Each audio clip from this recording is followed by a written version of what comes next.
Shalom amigos, ¿el futuro de la guerra y de Medio Oriente se decidirán en Pekín?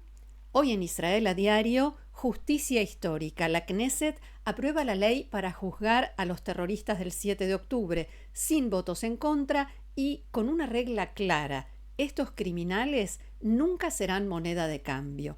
Alerta en Gaza, el ejército advierte que el exceso de ayuda humanitaria se está convirtiendo en una amenaza estratégica. Y la gran transacción, ¿puede Taiwán convertirse en moneda de cambio frente a Irán? ¿Qué consecuencias tendría esto para Israel? De todo esto y más vamos a hablar hoy, martes 12 de mayo, 25 del mes de Iyar en el calendario hebreo. Bienvenidos a Israel a Diario. Israel a Diario cuenta con el auspicio de Fabián Levy, el agente de viajes de la comunidad latinoamericana en Israel. Les dejo sus datos de contacto, pueden comunicarse con él desde cualquier lugar del mundo. Vamos a los diarios y otros medios hoy aquí en Israel. Israel Hayom abre su edición de hoy con un tema del que ya habíamos hablado, pero lo que hasta ahora era información de prensa se ha convertido en una alerta del más alto nivel. El mayor general Yoram Halevi, coordinador del gobierno en los territorios, advirtió formalmente que el mecanismo actual de ayuda para Gaza es una amenaza estratégica para Israel. ¿Por qué? Porque estamos entregando a Gaza el doble de la ayuda humanitaria realmente requerida, y así lo dice el titular de Israel Hayom. Mientras que la ONU estima que 250 camiones diarios serían suficientes, están ingresando 600 por día. Esta saturación genera dos problemas críticos que jamás está explotando. La imposibilidad de control. El volumen es tan alto que el ejército israelí no puede realizar revisiones exhaustivas, lo que aumenta drásticamente el riesgo de contrabando. El rearme encubierto, porque se ha detectado el ingreso masivo de artículos llamados de doble uso que jamás utiliza para fabricar armas caseras y consolidar su poder militar. Además, este exceso permite a Hamás aumentar sus ganancias de forma desmedida, obteniendo así el financiamiento necesario para consolidar tanto su control civil como su fuerza militar. Según Israel Hayom, esta situación se mantiene así por presión directa de Washington, a pesar de que Hamás no está cumpliendo su parte en el acuerdo de Trump, o sea, el desarme. Y esta mañana se publicó un nuevo informe de la Comisión Civil para la Documentación e Investigación de los Crímenes de Hamás, en el que se ha recopilado fotografías y entrevistas sobre violaciones y agresiones sexuales ocurridas el día de la masacre, el 7 de octubre de 2023, y las que sufrieron los secuestrados durante el cautiverio. Y ahora se sabe de muchos casos más, muchos casos más. Estos testimonios describen un patrón sistemático de ataques que fueron documentados, festejados e incluso difundidos en redes sociales para intensificar el trauma. Además, el informe señala que los delitos fueron cometidos contra mujeres, hombres, niños y familias completas y contra los rehenes. El reporte tiene 250 páginas e incluye testimonios de patólogos y equipos de rescate que identificaron cuerpos después de la masacre. Los editores del informe afirman: es posible que se publique más información a medida que los sobrevivientes y las fuerzas de rescate encuentren las palabras para poder transmitir esa información. Este nivel de crueldad es precisamente lo que impulsó la respuesta legislativa en la Knesset que adelantábamos en nuestro informe de ayer, Hok Anukhbot, un término que viene de la unidad de élite, dicho esto entre muchas comillas, de Hamás, la Nukhba, que fue entrenada para la invasión y la masacre del 7 de octubre en Israel. En la tarde de ayer, la Knesset aprobó esta ley para establecer un tribunal militar especial que juzgará a los casi 300 terroristas palestinos acusados de todo tipo de atrocidades durante la invasión del 7 de octubre de 2023 y que fueron capturados dentro de territorio israelí. La ley fue aprobada por 93 votos a favor y ninguno en contra del total de 120 miembros de la Knesset. Es una inusual colaboración lo que sucedió ayer, porque el proyecto de ley fue presentado por partidos de la coalición junto con la oposición. Se estableció que el nuevo tribunal podrá acusar a los atacantes, a los terroristas, de una variedad de delitos en base a leyes israelíes existentes, entre ellos genocidio, atentar contra la soberanía israelí, provocar la guerra, ayudar al enemigo en tiempos de guerra y cargos de terrorismo según la Ley de Lucha contra el Terrorismo de Israel de 2016.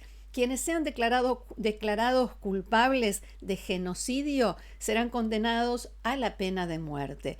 Recordemos, y no es que lo hayamos olvidado, entre 5.000 y 6.000 terroristas palestinos, en su mayoría de Hamás, pero también de otros grupos terroristas, invadieron Israel el 7 de octubre de 2023 por tierra, mar y aire en varios puntos de la frontera entre Israel y Gaza y mataron a 1.200 personas y además se llevaron a 251 rehenes a la Franja de Gaza. La nueva legislación estipula que los terroristas del 7 de octubre no podrán ser liberados en futuros acuerdos de intercambio de presos palestinos por rehenes israelíes. Al mismo tiempo, no podemos ignorar que mientras aquí buscamos justicia por el 7 de octubre y seguimos atentos a cada movimiento de Hamás, el final de esta guerra parece que se está decidiendo a miles de kilómetros de distancia. El presidente de Estados Unidos, Donald Trump, aterrizará en Pekín mañana y lo que se ponga sobre la mesa frente a Xi Jinping podría cambiar por completo las reglas del juego para Irán, para el Líbano y para nosotros. Entremos de lleno en este análisis. Trump aterrizará en Pekín mañana por la noche para su primera visita oficial desde 2017. El conflicto con Irán continúa y Trump se presenta ante el presidente chino en una posición de debilidad política y estratégica inédita. Para entender por qué Trump necesita a China, hay que mirar lo que publica hoy el periodista Tzvi Barel en el diario Haaretz. Según su análisis, el presidente estadounidense está en un callejón sin salida porque su estrategia militar ha fallado. Irán lo sorprendió con el bloqueo del estrecho de Hormuz, a pesar de que los iraníes siempre dijeron que si eran atacados lo iban a bloquear, y últimamente el Proyecto Libertad, ¿se acuerdan?, de Trump para romper ese bloqueo escoltando barcos en el Golfo, se detuvo apenas unas 36 horas después de iniciar. Esto sucedió porque Arabia Saudita prohibió a Estados Unidos el uso de sus bases, de su espacio aéreo para esa acción, dejando a Washington sin capacidad operativa real en la zona contra Irán.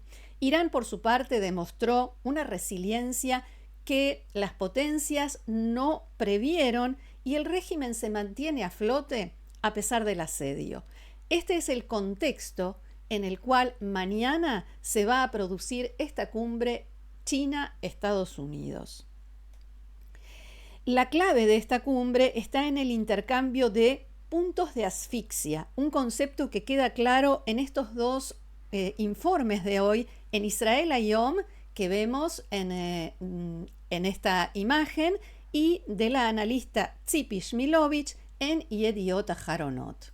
Comencemos por el factor petróleo. Según informa Israel Hayom, Pekín está sufriendo directamente por el bloqueo en el estrecho de Hormuz y ya le advirtió a Teherán que podría suspender su acuerdo estratégico si el cierre continúa. Pero China, tiene su propia carta ganadora frente al petróleo, los minerales raros. Aquí es donde Xi Jinping tiene la ventaja. Como explica Shmilovich, China controla casi la totalidad de los minerales raros, vitales para la industria tecnológica y de defensa de Estados Unidos.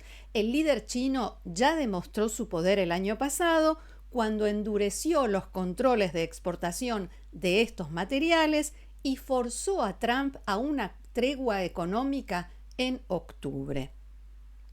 Finalmente vemos esta columna en Haaretz, escrita por un reconocido experto en el tema, el doctor Eyal Proper, que lanza la pregunta que domina esta cumbre: ¿Taiwán a cambio de Irán? Pekín dejó claro a través de sus diplomáticos que Taiwán es la cuestión más peligrosa en la relación. La apuesta de China es simple. Si Trump quiere que ellos presionen a la Guardia Revolucionaria para desbloquear el estrecho de Hormuz, Estados Unidos debe reconocer el principio de una sola China y reducir la venta de armas a Taiwán. El propio Trump dice que el alto el fuego con Irán está agonizando. Por lo tanto, el temor de los aliados es que el presidente acepte ese intercambio, Irán por Taiwán, para terminar la guerra con un éxito diplomático rápido antes de que la situación en Oriente Medio colapse definitivamente. Para terminar el programa de hoy, vamos a dedicar un momento a una noticia que no tiene, o al menos no debería tener, nada que ver con la geopolítica, la guerra o la tensión en Medio Oriente. Se trata de una pequeña tregua musical que nos llega desde Viena. Hoy a las 10 de la noche, hora de Israel, se hará la primera semifinal del Festival de la Canción de Eurovisión en Viena.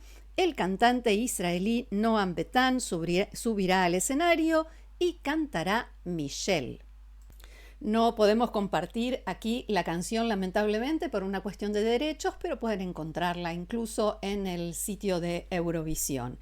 Si todo va bien y consigue un puesto en la final, volveremos a ver a Noam el sábado por la noche sobre el escenario allí en Viena, y por eso la Dirección Nacional de Población y Migración hizo un estudio especial para hoy y comunicó ¿cuántos Michelle hay en Israel?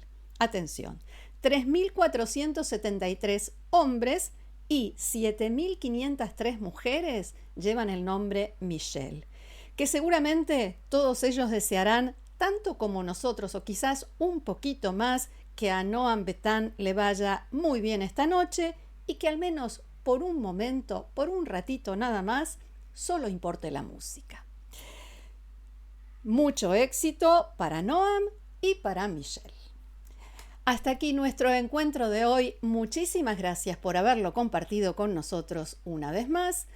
Nos reencontramos como siempre mañana, pero antes quiero agradecerles y los invito también a seguirnos en el canal, a suscribirse, a compartirlo y a formar parte del grupo de Amigos de Israel a Diario, haciendo clic debajo de este video donde dice unirse. Gracias nuevamente, que tengamos buenas noticias. Shalom.